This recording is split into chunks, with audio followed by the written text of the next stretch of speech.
చాలా రోజుల నుంచి అనుకుంటున్నాం జూకి వెళ్దామని. ఫైనల్‌గా ఇవాళ కుదిరింది. సండే కాబట్టి ఇక్కడ జనాలు కూడా ఎక్కువే ఉన్నారు. ఇంతమంది జనాల్లో కూడా యానిమల్స్‌ని తీరిగ్గా చూసాం. కొన్ని యానిమల్స్ హాయ్ చెప్తే, మరికొన్ని యానిమల్స్ అయితే మమ్మల్ని చూడ్డానికి ఇంత లేట్‌గా వస్తారా అని అలిగి మొఖం తిప్పి కూర్చున్నాయి. ఇంకొన్ని యానిమల్స్ అయితే సండే మాకు రెస్ట్ అంటూ ఫుల్ బిజీగా పడుకున్నాయి. డిస్టర్బ్ చేయడం ఎందుకని వాటిని వీడియోస్ తీయలేదు.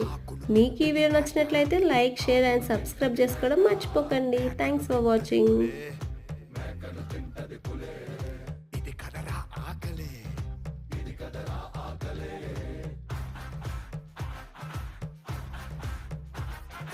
పులినే తింటది చావు, చావుని తింటది కాలం, కాలాన్ని తింటది కాళే. ఇది మహా ఆకలే.